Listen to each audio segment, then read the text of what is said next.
Sorted. That is lie. Lie? You hear lie? Teacher Pussy say if you tell a lie, you're going to hell as soon as you die. Why, sir? Check it out.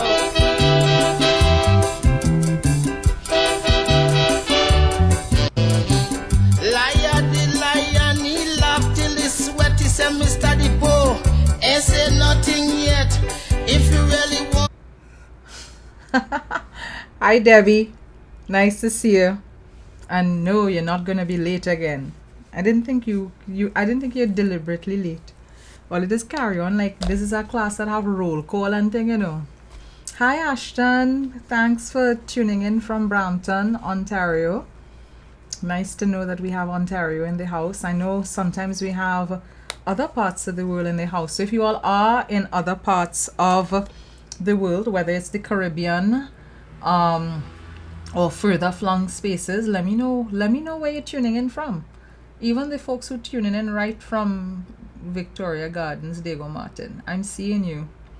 I am seeing all of you. So good night.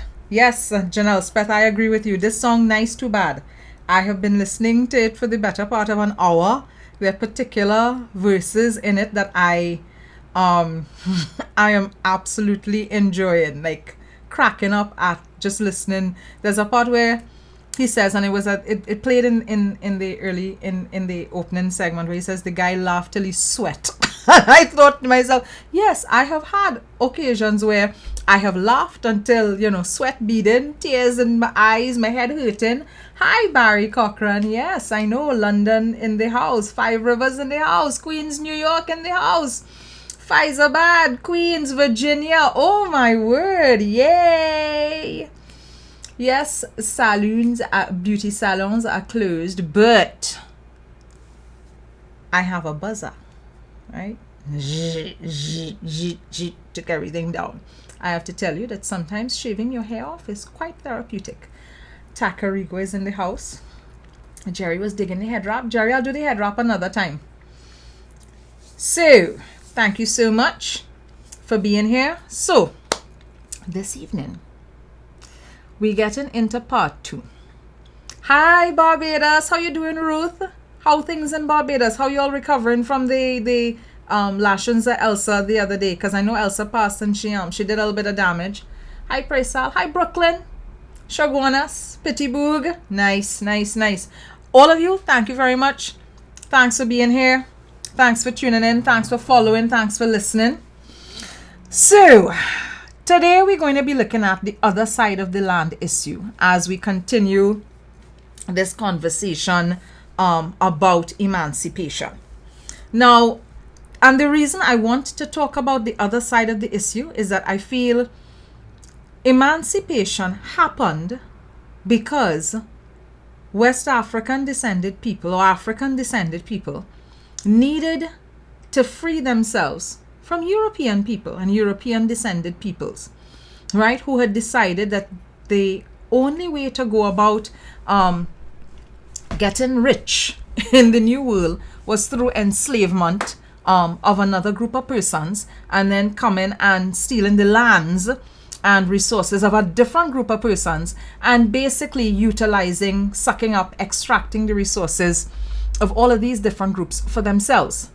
And you're going to find that I'm using a very particular sort of vocabulary because I want to put things in the proper context. I find that oftentimes we water down how we talk about enslavement. We water down how we talk about European expansionism. Columbus, this whole business of using the word discovery, for instance. Discovery gives you the impression that something new and refreshing and exciting has happened.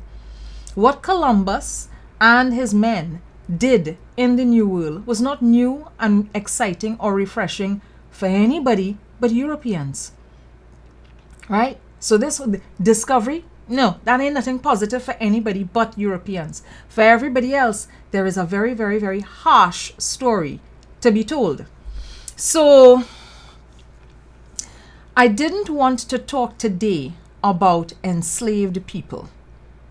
Today, I wanted to look at the culture of power, the culture of wealth, and the culture of exploitation that whites and / Europeans brought to this part of the world, right? Especially with respect to how it impacts on persons of African origin and African descent. So, towards the end, I will get back into talking about how it impacts on black people. But at the start here, I have to contextualize and establish, of course, how white people ended up in this part of the world. So, white expansionism, European expansionism, began around the 1400s, right? Middle of the 1400s.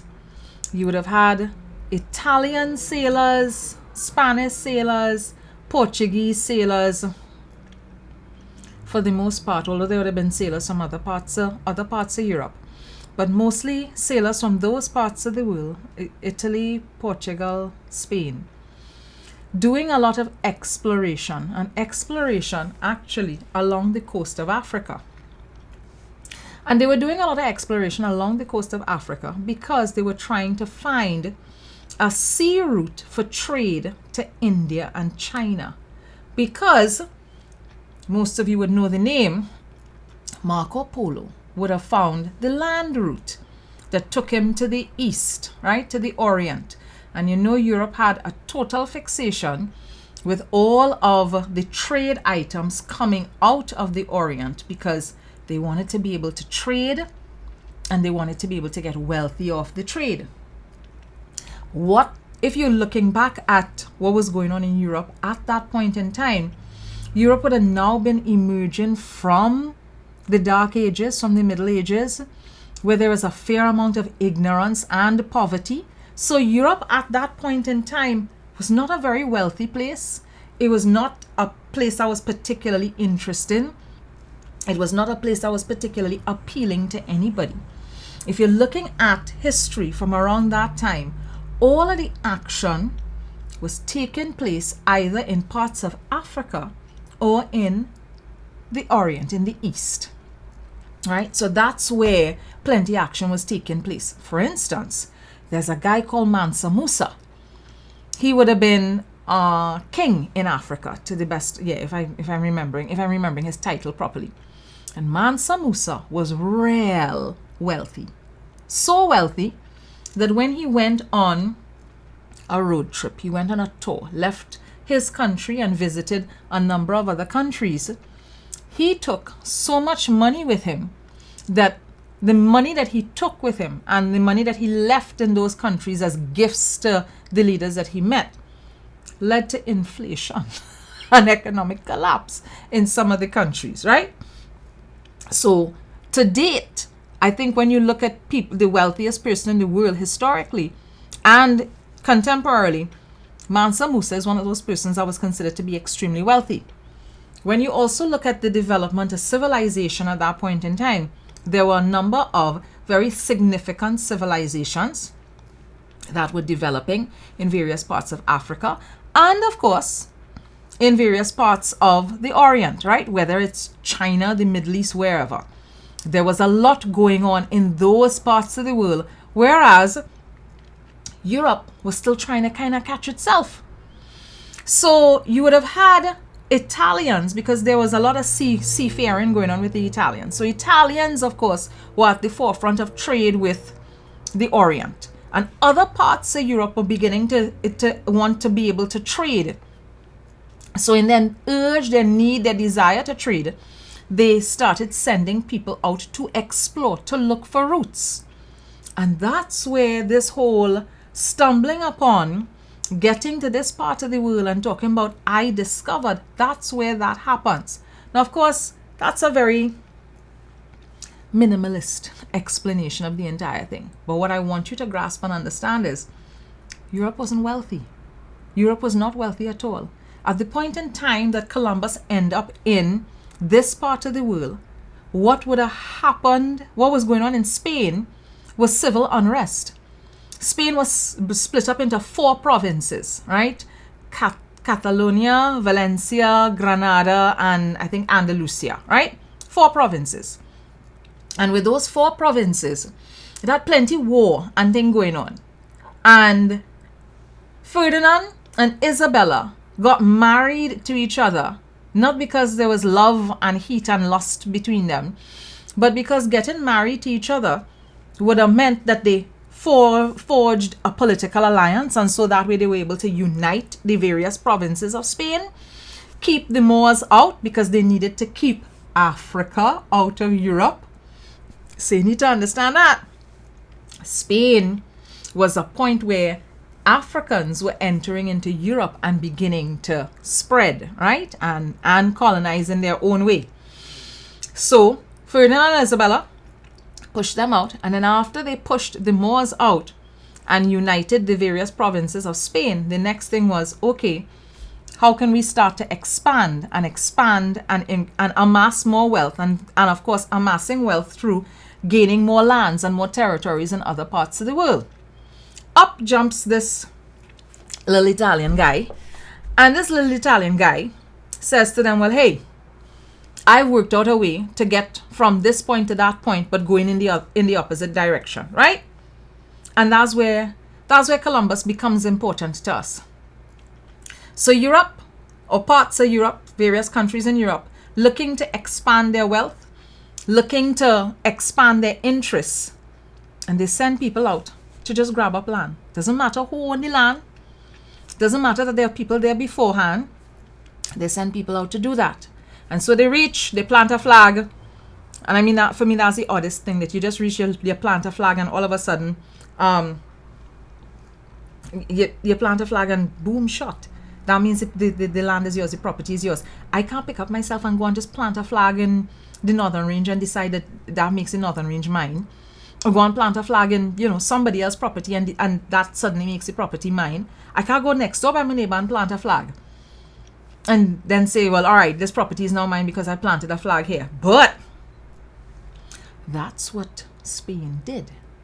And as soon as Spain started to do that, other European countries then started to race their way over to this part of the world to do the same thing. So sending ships over here with people to plant flags to say, we claim this in the name of. And then as soon as they plant flags, the next best thing is to set up a fort so that they could protect and, that sort of thing. All the while ignoring the fact that there are actual indigenous people living on the land. Good. So that's how Europe got here. Europe got here because Europe wanted to be able to make money. And how Europe decided it could make money was to go and thief people land. That's how Europeans decided that they're going to make money. To thief land and extract the resources from the land that they thief. Right?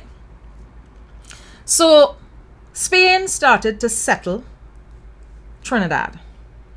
And in settling Trinidad, it took a really long time before it started to develop Trinidad as a colony. As I told you all, we are one of the youngest colonies, if not the youngest colony in the region. So 1783 comes around.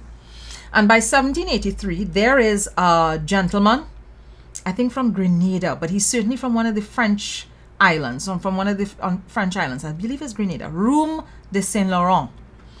And Roume de Saint Laurent have contacts with people in Trinidad, with the Spanish crown, right? Persons who are running the island here. And Roume de Saint Laurent comes to the Spanish people here. And he says, I have a suggestion. I have a recommendation to make. Now, Roume de Saint Laurent, because he has money and lands and influence, is in a position to go to people with ideas and get them to take his ideas on board. So Roume de Saint Laurent speaks to the representatives of the Spanish crown here and gives them the idea for the cedula. Now, the idea for the cedula doesn't happen like overnight. It takes a couple of years and they iron out the issues. At that point in time, France is under serious jamming internally. The Protestants and the Catholics are fighting each other.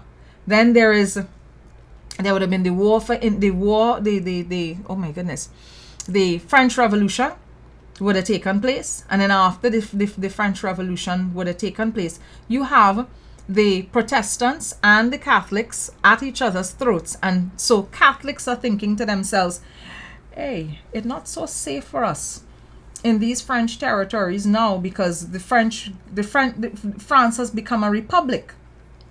And in the French Republic, more respect was being given to the Protestants, Huguenots, right? That was the name for the Protestants, the Huguenots.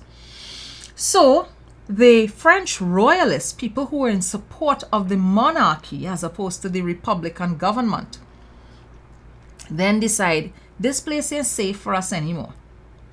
So let's start to see how we could head out of here. And then, of course, came the Haitian Revolution. And the Haitian Revolution frightened plenty people. As a matter of fact, the Haitian Revolution have people so frightened that all the way down to today, we are still assassinating leaders of Haiti. So may the soul of the president of Haiti that was assassinated this morning transition safely into the next realm and meet his ancestors. Because I saw this story this morning and I thought to myself, wow. Because I knew what I was going to be talking about this evening, and I thought, wow, I have to talk about the Haitian Revolution this evening. And look at what has happened this morning. So the Haitian Revolution happened, and the Haitian Revolution got real plenty people frightened. So that and the French Revolution, the Haitian Revolution.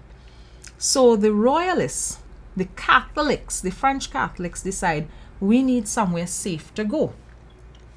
And so Room de Saint-Laurent petitions the representatives of the Spanish crown here, and they come up with this idea called the cedula of population. And I want to give you all a sense of what the cedula of population allowed people who were coming here to be able to do when they're settling down. And while I'm telling you about the details of the cedula of population here, this is what I want you to think of. Think of if you have to pick up yourself and relocate to another part of the world to be able to make a living. If these things were granted to you, what it would allow you to be able to do. So I'm going to go through the list of things that French people, French royalists, French Catholics leaving Haiti, Guadeloupe, Martinique, Dominica, St. Lucia, Grenada were allowed to be able to do once they were coming to settle here.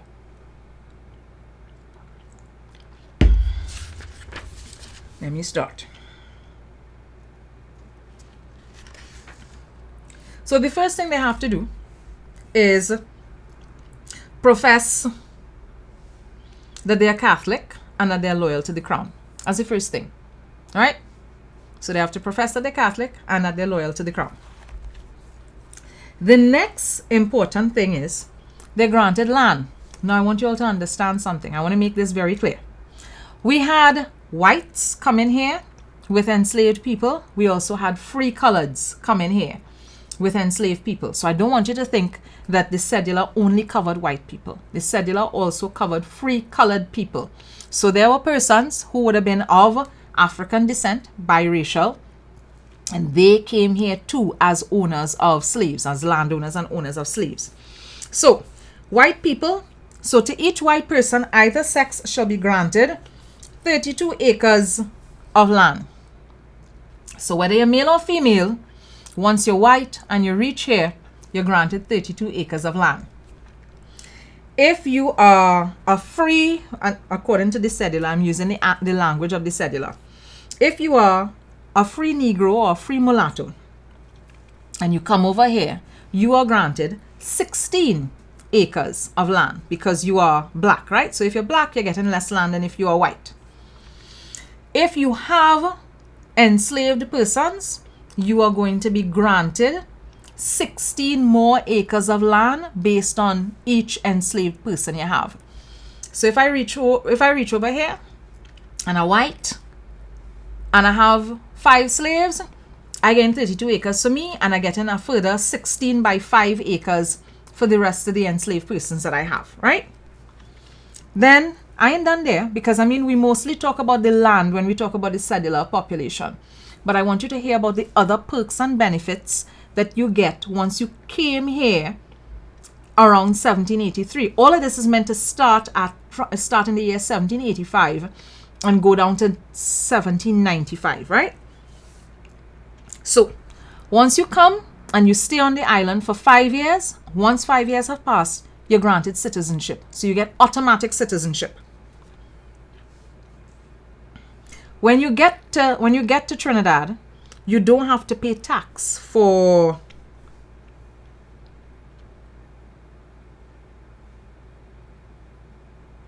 right. So you only have to pay, you're paying a reduced tax for each of your slaves. So whereas other persons, people who are already living on the island, would have had to pay a certain amount, a certain quantity of tax, persons who are coming over here with their slaves only had to pay 1/8 of the tax on their slaves, right?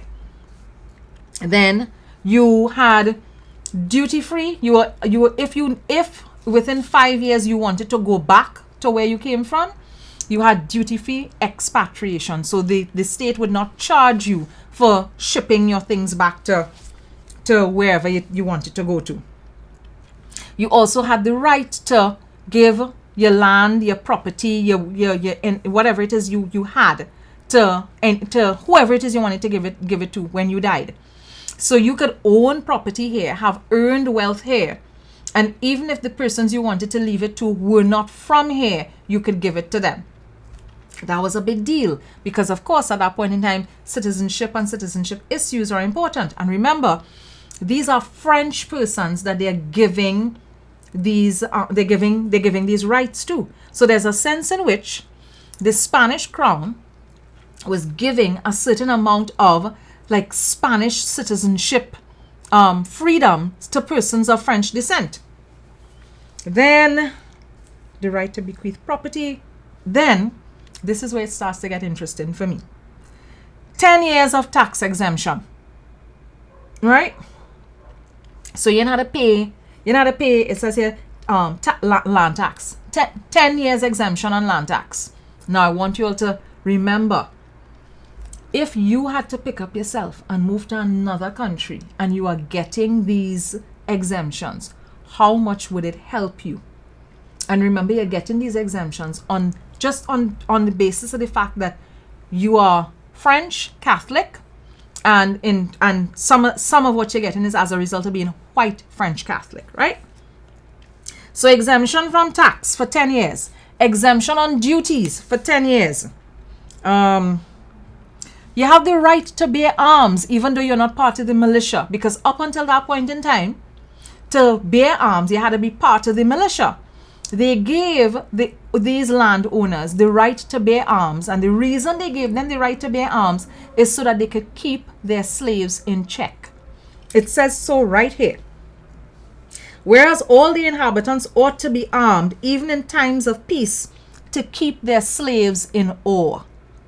That's what it says here. So they are allowed to have guns and to be able to bear guns. And you just had to show up by the governor every however many months to show him your gun. But you're allowed to have the gun because the purpose of you having the gun is to keep your slaves in check. That's important. Then, if they had vessels, the vessels would become Spanish vessels. They could import slaves duty free. So once they were here and they were here within the first 10 years, they could import slaves from anywhere else duty free. You didn't have to pay any duties on the slaves. I mean, I'm reading this and I'm like, imagine you're talking about importing other human beings without having to pay customs and excise on a person. Let that sink in. Customs and excise on a person. You don't have to pay no duties on the people that you're importing. Then the inhabitants, the people that were coming here to settle, they were free to be able to go to any of the other islands to purchase slaves if they wanted to do so. It couldn't be all islands though. It had to be islands that Spain, islands that Spain had a friendly understanding with. So once there was a friendly arrangement, the good diplomatic ties between Trinidad and any of those other islands, they could get on their vessels and go to the other islands for the purpose of purchasing slaves. And they didn't have to pay any tax or duties, right? So duty-free trade, and then duty-free trade on slaves. And then, of course, there was duty-free trade between Trinidad and Spain. So if there were any items that they needed to bring from Spain to here, duty-free. You all know the distance between Trinidad and Spain, right? Duty-free. Then duty-free importation of Spanish goods for 10 years. So 10 years and you could bring in Spanish goods. No duties have to be paid on it. Next thing, because a lot of these persons would have been of French ancestry, most of them French, because there are persons in there that aren't French, right? And we'll get to that just now. They were allowed free access, freedom to ship items back and forth directly from Spain to certain ports in France, and there'd be no issues at all. What you have to bear in mind is France and Spain were at war, and there was antagonism between France and Spain at that point in time, because one Catholic and the next one Protestant. One is royalist, the other one is Republican. So you had this situation where Spain was making accommodations with the French inhabitants here and granting them a lot of leeway. Why? Because they wanted to encourage them to settle here and develop here. Next thing is unhindered trading to the various French islands. So if we wanted to trade with Grenada, St. Lucia, Dominica, Guadeloupe, Martinique, Haiti, unhindered trading, right? Unhindered trading. Then, this is the next thing that had me amused. The state, the Spanish government here, was going to pay to bring in all the cattles, oh my God, Rhoda. All the cattle, mules, and horses that the settlers here needed. So if you reach here and you needed livestock, and you needed horses, and you needed mules to be able to populate your estate, the state, the Spanish crown, was willing to pay for all of that to be brought here for you, but they were bringing it in from Venezuela, right? So it says, in order to furnish my old and new inhabitants amply with what may be necessary for subsistence, industry, and agriculture, we have given effectual orders to the commanders of the province of Caracas for the purpose of conveying to the island such quantities of horned cattle, mules, and horses as may be deemed necessary. Right? Yep. Next thing, free flour for 10 years. So if the free flour as food subsistence, free flour for 10 years. Then free equipment, free farming equipment for 10 years. The state was going to pay to bring in all of the farming equipment that they needed for the first 10 years of life in the colony.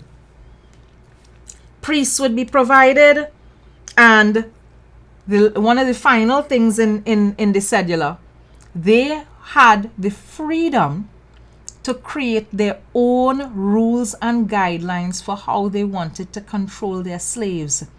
So they had freedom to create their own slave code. Those of you that would have studied history at the secondary level will know that there was a Spanish slave code, a French slave code, a British slave code, and a Dutch slave code. Different slave codes were considered to be more hostile, more aggressive, more oppressive than other slave codes.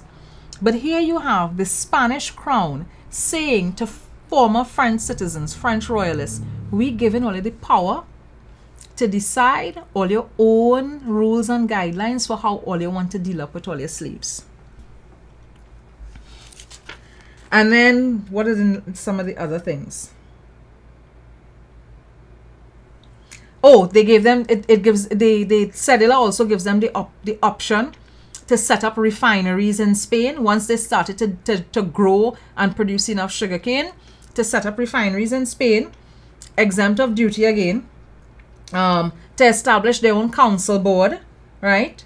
Agricultural council board. And the final thing is the right to petition the crown like any other Spanish citizen. So even though they were French, they were being treated like any other Spanish citizen. Now, let me tell you why I took the time to go through this piece of legislation that is more than 200 years old. This piece of legislation, and it's in, I'll put up this book. I'll put up a list of the books that I'm right. Yeah, there we go. I'll put up a picture of all of the books that I'm using for tonight. So if you all want to go find them, you can go find them. So the reason I went through that and went through all of the aspects of the cedula and what the cedula provided is for you to get this. When a group of persons has that kind of leg up in the world, and you land here and you are given land, and you're given those kinds of perks and benefits, you are in a position of power. You are in a serious position of power. Now, the white population here is not a monolithic population. It's not a homogeneous population. What do I mean by that? In Trinidad and Tobago, when we talk about whites, it's not like how we, or rather I should say in Trinidad, right? Let me tie up Tobago in this. In Jamaica, when you talk about the white class in Jamaica, it would be mostly persons from England or the United Kingdom, right? So it would be persons who could trace their ancestry all the way back to England, because that England is who colonized Jamaica. Same thing with Barbados. England, because England is who colonized Barbados.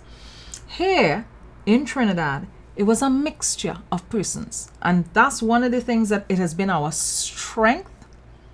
And it has also been one of the things that causes a lot of stress for us here. That we still have so much cultural diversity and nobody quite sure about which identity they want to hold on to. Whether they want to think of themselves as European, as Chinese, as African, as Indian, or if they want to adopt a national identity as Trinbagonian, right? So, our white community here would have been made up of Spanish persons, persons of French Creoles, right? Not persons born in France, but French Creoles, French people, white French people, but they're born in the Caribbean, right? Venezuelans as well. As early as that, all the way back then, there were Venezuelans, persons from Venezuela that would have left and come over here, right? Persons of Irish descent, German descent, Scottish descent, Scottish ancestry, Corsican ancestry. So we have a wide range of persons from various countries in Europe that ended up here as people who were looking to settle and develop the space. Now, you also had, in the midst of that mix-up, persons who would have been, because within the white hierarchy, within the world of whiteness, you have people who see themselves as superior and who treat others as inferior. So, at a point in time, Portuguese persons were not part of that hierarchy. And at a point in time, the Middle Eastern community, the Arab community, that we all kind of just watch them and think, well, all right, them is white people too. No, they're not seen as, they're not viewed as white. But let me slow things down. So, the cedula of population comes, it happens, and it goes into effect from 1785. And it runs for 10 years. All of those things that I'm talking about there, all of those perks and benefits run for 10 years. Development of our colony continues. land is the basis of developing and building this colony. So people who have land also get to have a say in how governance is done here, whether it is governance under the Spanish or eventually governance under the British. So once you have land and you have large amounts of land, you are in a position where you can have a say in what happens. Then land puts you in a position where you are controlling what happens politically. You are also controlling what happens financially. You're controlling what happens legally or legislatively. And so you have a situation where white Europeans were determining the social, cultural, economic, and political landscape of this space. So the passing of laws were determined by white persons. What happened with people here, all of the social mores and practices get determined and get shaped by a white society. And that's why color and color differentiation and all of the colorism that we deal up with here is a thing. It's an entrenched thing, because blood purity was very critical. You would have persons seeing themselves as more important than others because they could trace their ancestry right back to a particular European country.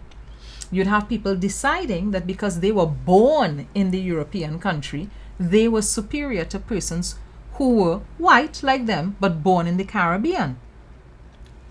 And so those things all dovetail into the establishment of white power and white privilege. And let me go down now to like the 1840s. So emancipation came, and when we talked about emancipation on Sunday, I pointed out to you that when the enslaved persons were freed, white people were compensated, right? So not enslaved persons. Enslaved persons weren't given any money. They didn't get any tax exemptions. They didn't get a plot of land, right? So nobody turned around and said to them, hey, you know what? You went through a rough however many years. You reached this point, we have granted you freedom, even though you should have been freed in the first place, because nobody should be born into enslavement. So we grant you freedom, but nobody turns around. Nobody from the crown, nobody, and says, let's give these free individuals something to allow them to start off life. Look at what was given to white society back in 1783. Look at the list of things that was given to them. Nothing like that is given to black persons or West African descended persons, or African descended persons, when they were freed in 1838. By 1846, sugar prices have begun to collapse, and Britain has decided that it is no longer giving cane sugar preferential treatment. But the estates here, the sugar estates here, and all of the agricultural going concerns here are run by white people. So even though there's a collapse of sugar prices globally, the colonial government sends money to bail out these planters. And that's an important thing for you to understand, that sugar prices are collapsing. The collapse of sugar prices would have led to a depletion in the type of wages that people were paying their laborers, because by this point in time, you would have West African descended persons being laborers. You would also have the first batch of East Indian immigrants being laborers here. So to the price, the wage that people were being paid, the 50 cents and the 65 cents a day, they stopped paying the 50 cents and the 65 cents a day. They start paying 30 cents a day because, depressed economy. And even though the British colonial government manages to do some bailing out of the sugar estates here, because plenty of the sugar estates went into bankruptcy, none of that trickles down to the workers at all. So there's a sense in which bailouts will come, and bailouts will happen for a number of times. Bailouts are actually a feature of our history here, and the bailouts only assist the people up top, not the laborers down on the bottom. So that bailout happens, and the sugar industry never actually recovers in any serious way after that. After 1846, we have sugar here, yes. Sugar is making profits for estates, yes, but sugar never recovers and draws the kinds of prices that it was drawing prior to 1846. Also, English whites, and that's the other thing, the white groups here were very much split up in terms of English whites, French whites, German white, Irish white, Corsican white. There was all of those distinctions going on. Of course, the rest of us on the outside of the white world, we wouldn't be seeing that. All we're seeing is everybody looking white. So by the 1840s, 1850s, 1860s, English people, English Creoles, are the ones buying up all of the estates and making the majority of money from sugar estates. French Creoles are not making that much money from their estates. As a matter of fact, that the resources of the French Creoles are going into decline. What then happens? By the 1860s, the French Creoles here have begun to switch to cocoa. So they move out of sugar and they go into cocoa. And something very interesting happens in 1866. And again, it is linked to land.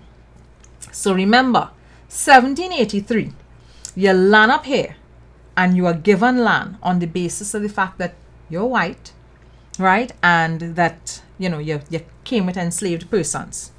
In 1866, Louis de Vertaille, who was a spokesperson for most of the French Creoles because his family had a lot of power, a lot of money, a lot of land here as a result of the cedula of population about 70 years before, 70, 80 years before. Louis de Vertaille petitions the crown, the British crown, for more land. And he petitions the British crown, the British monarch, the British government, and says to them that he wants state lands, crown lands, to be opened up and made accessible to white youths belonging to respectable families to get the land for cocoa estates. So this happens between 1868 and 1869. So I want you all to grasp something. You get land about 70, 80 years before, right? You got land 70, 80 years before. In the middle of the 1838, you get compensation for enslaved persons being allowed to leave the estates. 1846 thereabouts, sugar duties, the crash of the sugar industry happens. And again, there is a bit of a bailout. And then in the 1860s, let's say 1868, 1869, so about 1870 thereabouts, you petition for more land for sugar estates. So it's just a case of land bailouts, perks and benefits in between. I want you all to see the pattern that is developing here, right? Land, bailout, exemptions, perks, benefits, all of those things happening in between. So the land they get access to the land. You get access to this land, and once you have access to the land, you can take out loans, right? Because cocoa at that point in time was also fetching a very high price. So from the 1870s go down to the 1920s, That's the period when you hear people talking about cocoa being king, right? So cocoa was king at that point in time. Cocoa was fetching great prices. And so persons who owned cocoa estates were making a lot of money. In the history texts and in the archival research, you're hearing about persons who are they have massive estates in the country, they have big houses in the city, they can afford to send their children to school in Europe and take the family on European vacations on an annual basis. That's the kind of money that cocoa was making from the 1870s thereabouts, go to the 1920s. So you have land. Land is very important. Land is incredibly critical. And you also have power in terms of support from the government, protection from the government, and you being in a position where once you are a landowner, you have a say in the legislation that takes place in the country. I have to pause for a second.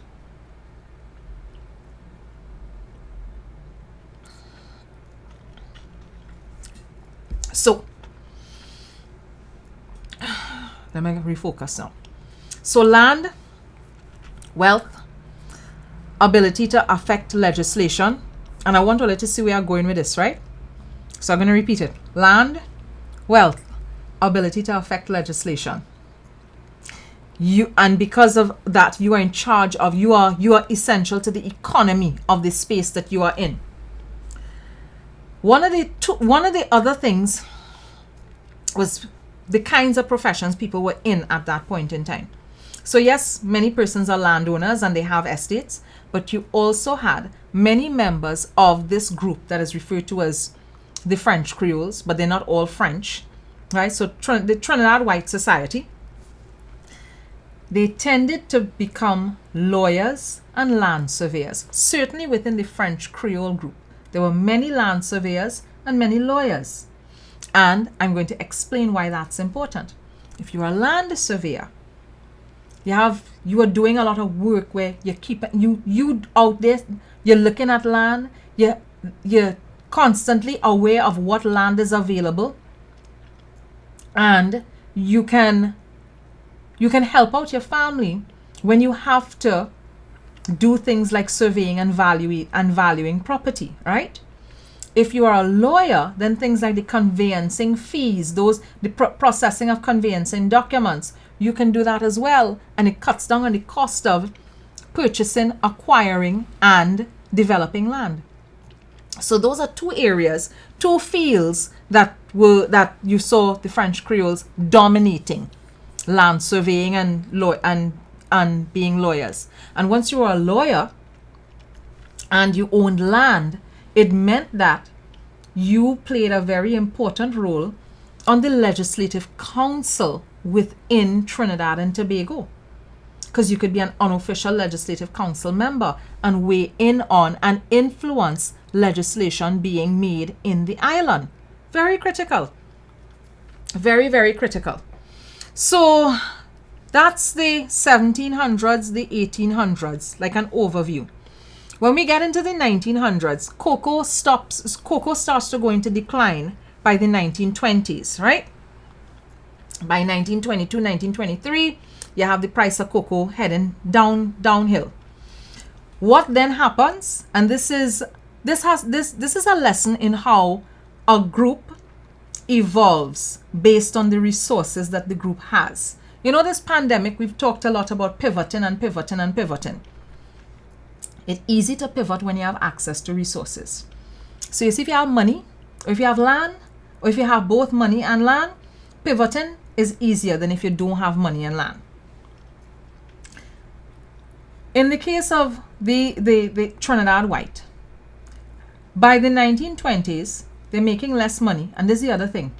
When the price of cocoa starts to drop and decline, you realize that there wasn't a lot of saving of money that was taking place.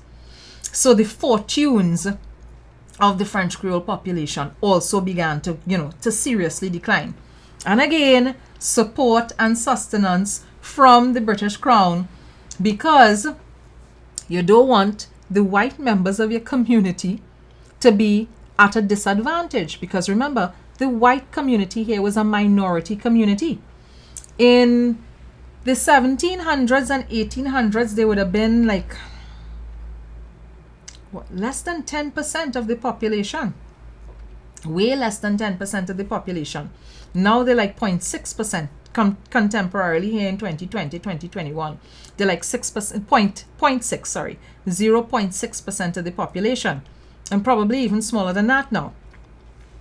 So there are a number of families from that point in time. The Dabadis, the Agostines, the Ambards, they would have had estates. They would have been in cocoa.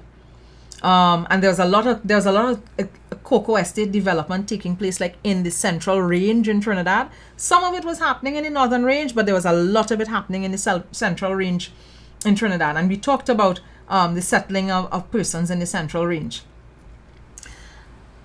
By the 1920s, heading towards independence, the next phase, the next pivot for the white community here would have been going into manufacturing and import-export. So the money that they had from cocoa, or the land that they had still, the estate lands that they had still, they were then able to use that as collateral to start up industries like manufacturing and or import and export of goods.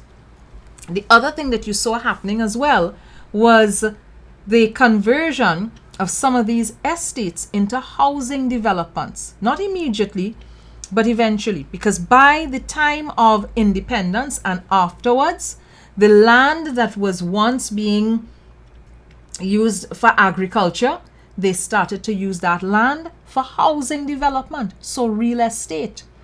So a number of large tracts of land that would have been part of sugar or cocoa estates eventually turned into housing estates. So it's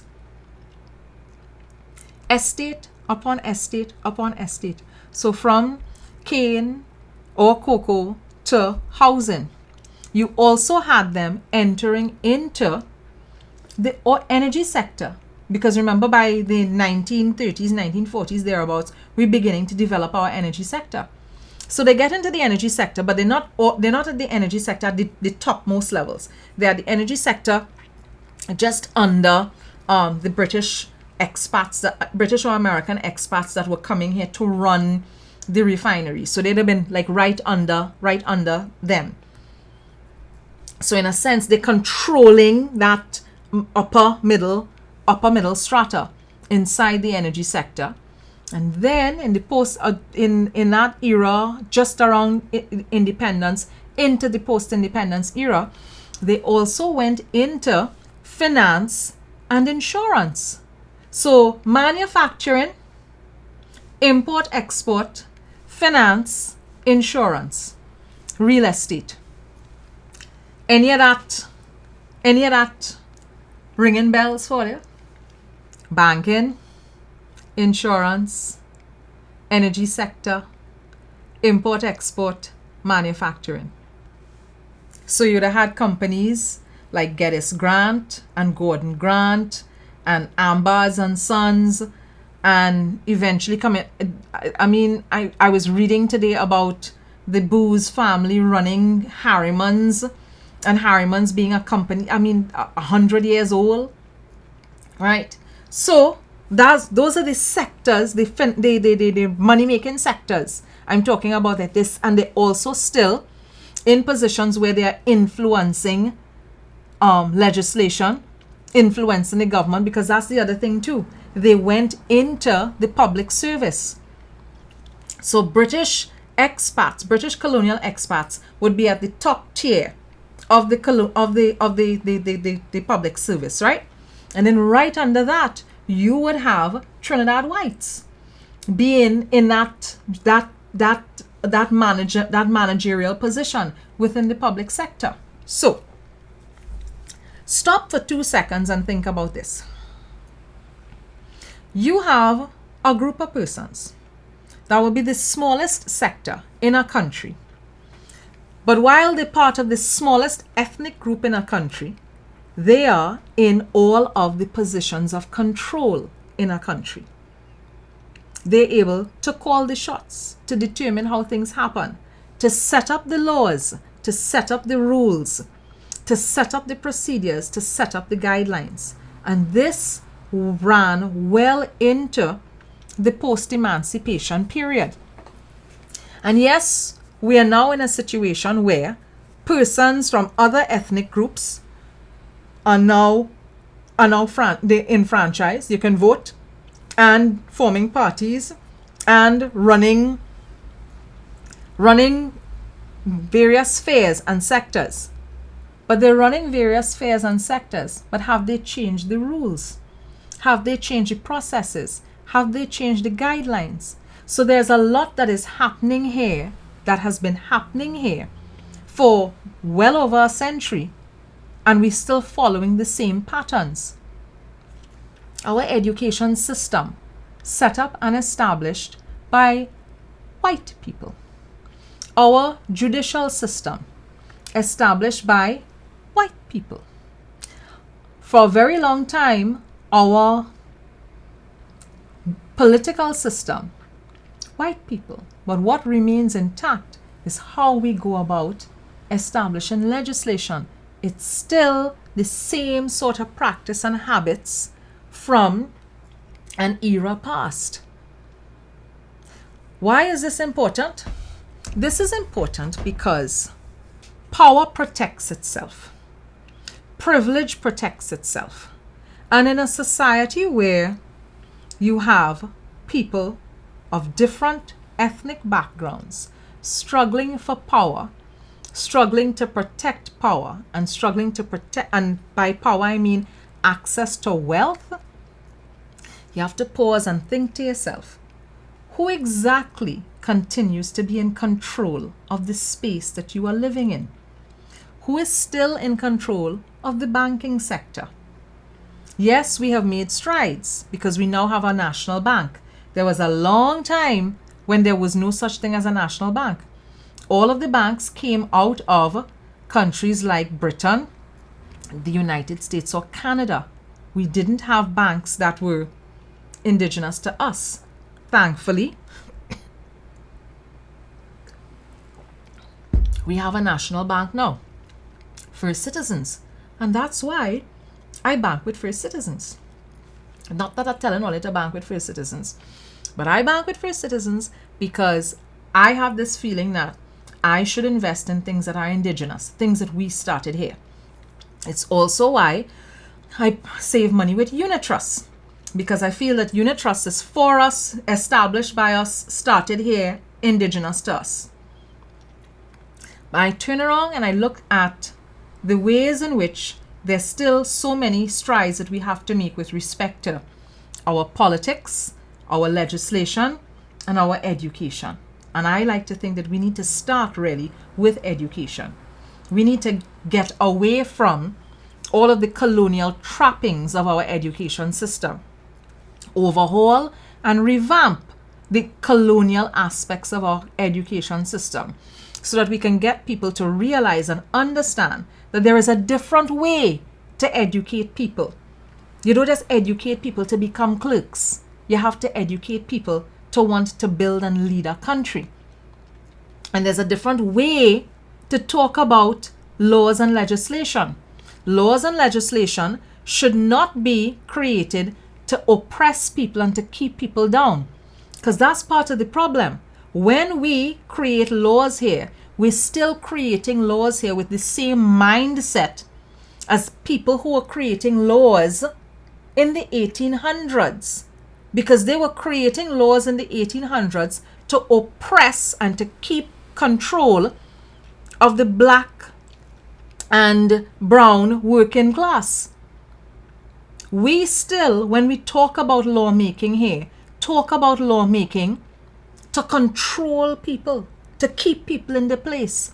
We don't talk about creating laws to enable people, to uplift people, and to get people motivated to do things in a particular way. It's the same thing with our politics. Our politics is still very much shaped by controlling people and keeping people out, as opposed to empowering people and getting people to see how they can be part of the solution. So there's a very paternalistic approach to our politics. We see a lot of the shortcomings still in the finance sector and in the business sector. And this is where I get to the business class and to the whole idea of whether or not Massa Day is done. In 1961, or is it 1962? It might be 1962. Eric Williams, who would have been premier and heading towards being prime minister, made this speech that pissed off the white population here. And the speech is the infamous Massa Day Done speech. And what Massa Day Done is supposed to mean is that it is no longer a situation where white people, and certainly England, is in control of our destinies. The white population at that point in time was for the most part the persons that made up the business class in this country. If you looked at the business community then, the business community was white, or it had a small Syrian presence. Sorry, when I say Syrian Lebanese, Arab Trinidadian presence. Now it has a stronger presence in terms of Arab descended persons, Indo descended persons, white descended persons, Chinese descended persons. Right? There is that's the presence within the business class. And the same way the business class felt that it could leverage its power against governance at that point in time. The same way back in the 1800s, the landowners, the estate owners leveraged their power against the legislative to be able to get support from the state. It's the same thing that happens now, where the business class uses its might against the state to get all kinds of handouts from the state and to get legislation done to suit their purposes. And that is where I want to say that power continues to protect itself.